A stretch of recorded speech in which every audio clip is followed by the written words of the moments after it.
ഇന്ന് നമ്മൾ നോക്കാൻ പോകുന്നത് 9ാം ക്ലാസ്സിലെ ഫിസിക്സിലെ ഫസ്റ്റ് പാർട്ടാണ്. ഒന്നാമത്തെ പാഠം പ്രകാശത്തിൻ്റെ അപവർത്തനം. വിവിധ മാധ്യമങ്ങളിലൂടെയുള്ള പ്രകാശവേഗം വ്യത്യസ്തമാണ്. വായുവിലൂടെയാണെങ്കിൽ 3 × 10⁸ ജലത്തിലൂടെയാണെങ്കിൽ 2.25 × 10⁸. ഗ്ലാസ്സിലൂടെയാണെങ്കിൽ 2 × 10⁸. വജ്രത്തിലൂടെയാണെങ്കിൽ 1.25 × 10⁸.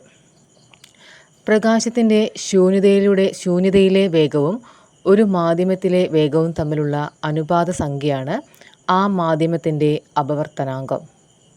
വായുവിൻ്റെ അപവർത്തനാങ്കം 1, വജ്രത്തിൻ്റെ അപവർത്തനാങ്കം 2.4, ജലത്തിൻ്റെ അപവർത്തനാങ്കം 1.33.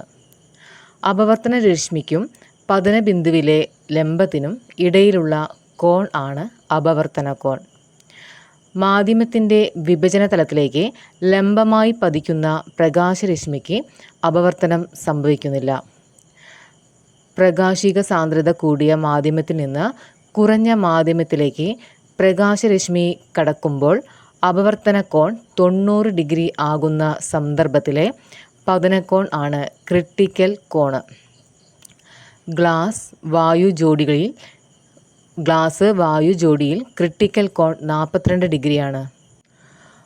ഒപ്റ്റിക്കൽ ഫൈബറുകളിലൂടെയുള്ള പ്രകാശപ്രേഷണവുമായി ബന്ധപ്പെട്ട നേട്ടങ്ങൾക്കാണ് 2009 ഭൗതിക ശാസ്ത്രത്തിനുള്ള നോബൽ സമ്മാനം ചാൾസ് കെ കാവോയ്ക്ക് ലഭിച്ചത്. അകലെ നിന്ന് നോക്കുമ്പോൾ റോഡിൽ വെള്ളമുള്ളതായി തോന്നാൻ കാരണം മരീചിക എന്ന പ്രതിഭാസമാണ്. ഇനി രണ്ടാമത്തെ ചാപ്റ്ററാണ് ചലന സമവാക്യങ്ങൾ. രണ്ട് സ്ഥലങ്ങൾ തമ്മിലുള്ള നേർരേഖ അകലം ഒരു നിശ്ചിത ദിശയോടുകൂടി പ്രതിപാദിക്കുന്നതാണ് സ്ഥാനാന്തരം. സ്ഥാനാന്തരം എസ് എന്ന അക്ഷരം കൊണ്ടാണ് സൂചിപ്പിക്കുന്നത്. ദൂരത്തിൻ്റെ യൂണിറ്റായ മീറ്റർ തന്നെയാണ് സ്ഥാനാന്തരത്തിൻ്റെ യൂണിറ്റ്. ഒരു വസ്തു നേർരേഖ പാതയിലൂടെ ഒരേ ദിശയിൽ സഞ്ചരിക്കുമ്പോൾ മാത്രമാണ് സ്ഥാനാന്തരത്തിൻ്റെയും സഞ്ചരിച്ച ദൂരത്തിൻ്റെയും മൂല്യം തുല്യമാകുന്നത്. ഒരേ ദിശയിൽ സഞ്ചരിക്കുന്ന ഒരു വസ്തുവിൻ്റെ സ്ഥാനാന്തരത്തിൻ്റെ അളവ് തുല്യ ഇടവേളകളിൽ തുല്യമായിരുന്നാൽ ആ വസ്തു സമവേഗത്തിലാണ്. ഒരു വസ്തുവിന് യൂണിറ്റ് സമയത്തിലുണ്ടായ പ്രവേഗമാറ്റത്തിൻ്റെ അളവ് അഥവാ പ്രവേഗമാറ്റത്തിൻ്റെ നിരക്കാണ് ത്വരണം. ത്വരണം ഒരു സദിശ അളവാണ്. പ്രവേഗം കുറഞ്ഞു വരുന്നതിൻ്റെ നിരക്കാണ് നെഗറ്റീവ് ത്വരണം അഥവാ മന്ദീകരണം. ഇതിൻ്റെ യൂണിറ്റാണ് m/s² ആയിരിക്കും. ഇനി മൂന്നാമത്തെ പാഠമാണ് ചലന നിയമങ്ങൾ. ഒരു വസ്തുവിൽ ഒന്നിലധികം ബലങ്ങൾ ഒരേ സമയത്ത് പ്രയോഗിക്കുമ്പോൾ ഈ ബലങ്ങൾ വസ്തുവിൽ ഉളവാക്കുന്ന ആകെ ബലമാണ് സഫല ബലം അഥവാ പരിണിത ബലം. ഇത് ഒരു വസ്തുവിൽ ഒന്നിലധികം ബലങ്ങൾ ഒരേ സമയത്ത് പ്രയോഗിക്കുമ്പോൾ ഈ ബലങ്ങൾ വസ്തുവിൽ ഉളവാക്കുന്ന ആകെ ബലമാണ് സഫല ബലം അഥവാ പരിണിത ബലം. അസന്തുലിതമായ ബാഹ്യബലത്തിന് വിധേയമാകുന്നതുവരെ ഓരോ വസ്തുവും നിശ്ചലാവസ്ഥയിലോ നേർരേഖയിലോ സമചലനത്തിലോ തുടരും. ഇതാണ് ന്യൂട്ടന്റെ ഒന്നാം ചലനം. സമചലനത്തിലുള്ള ഒരു വസ്തുവിന് സ്വയം അതിന്റെ ചലനാവസ്ഥയ്ക്ക് മാറ്റം വരുത്താൻ കഴിയില്ല. ഇതാണ് ചലന ജഡത്വം.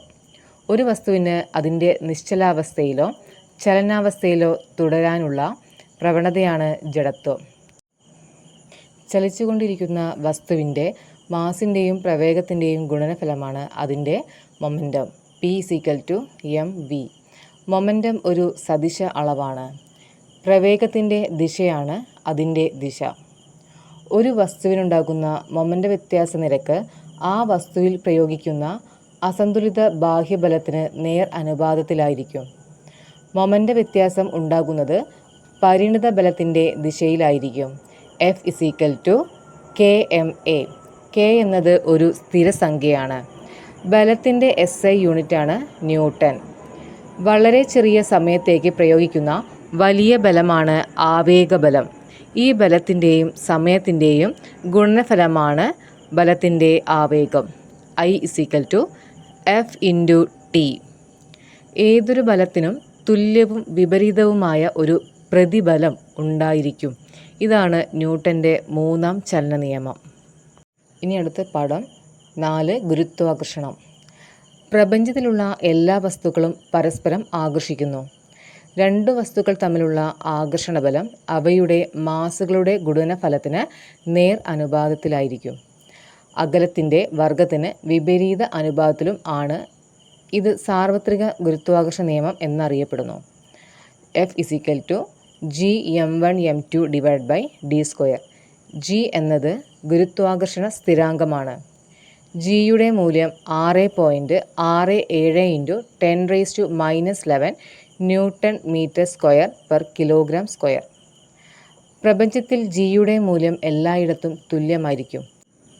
ഹെൻറി കാവൻഡിഷ് എന്ന ശാസ്ത്രജ്ഞനാണ് ജിയുടെ മൂല്യം പരീക്ഷണത്തിലൂടെ കണ്ടെത്തിയത്. അപ്പോൾ ഇത്രയേ ഉള്ളൂ physics first part. Okay, thank you.